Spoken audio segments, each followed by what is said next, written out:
Greetings. My name is Tiffany Tilley, and I currently serve as the co-vice president for the State Board of Education in Michigan.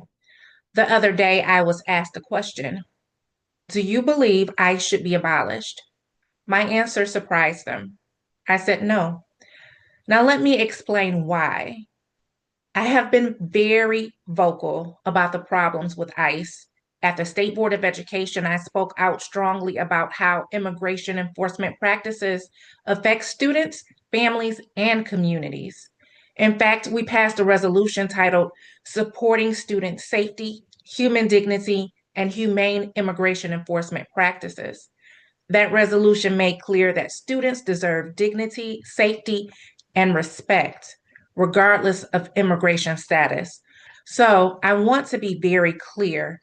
I do not support the inhumane tactics we have seen from ICE, not one bit. But abolishing the agency entirely is not the answer.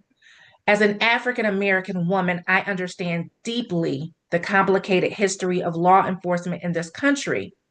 I know the history of racism. I know the stories of injustice. I've lived some of them. I also know the painful truth that there have been officers who acted as prosecutor, judge, and executioner, killing Black men and women without cause. And yet, despite that painful history, I also know something else. Communities still need protection. The answer was never to abolish policing entirely. The answer has always been deconstruction, accountability, and reform. The same principle applies for ICE because what we are witnessing right now is not just policy, it is power being misused.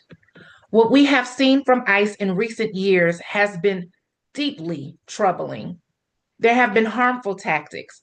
There have been reports of American citizens and immigrants alike being detained, harmed, assaulted, abused, traumatized, and even dying during enforcement actions.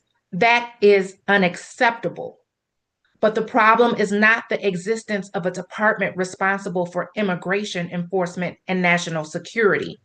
The problem is how the department is being governed, mismanaged, and weaponized.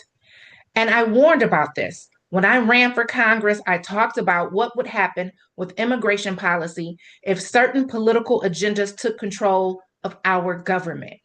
The roadmap was already written. The intentions were already outlined in plans like Project 2025.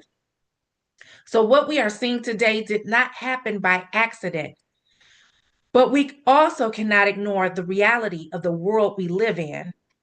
I belong to a generation that remembers 9/11, the morning that changed America forever. I remember driving that day and hearing the news on the radio. At first, I thought it had to be some kind of dramatization, something like the old Orson Welles broadcast that made people believe aliens had landed.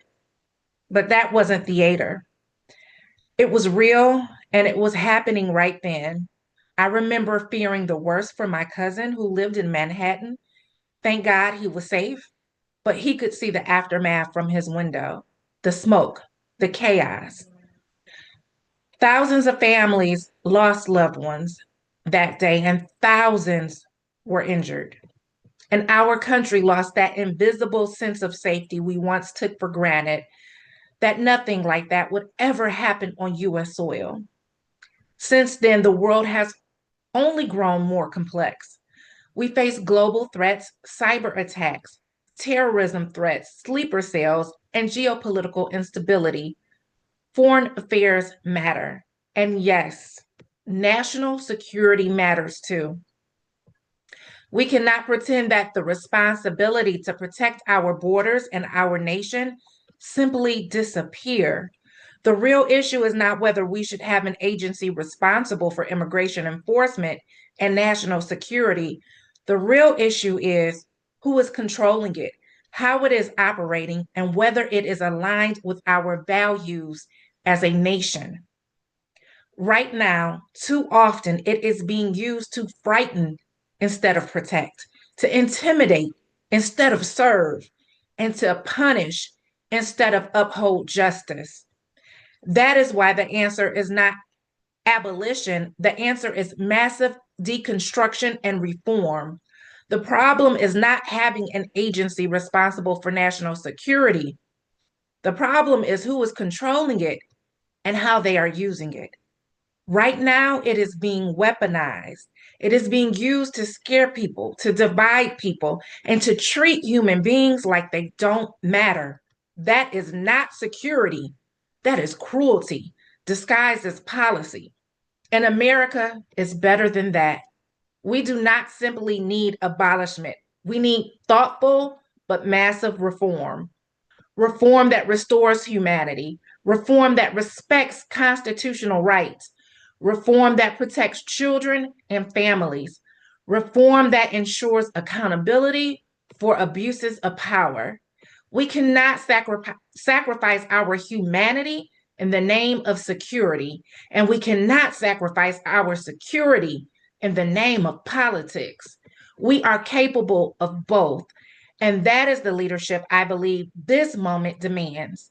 We need leadership that understands that protecting our nation and protecting human dignity must go hand in hand because America must be strong and safe, but America must also be just. And I will never, ever stop fighting for that. Thank you.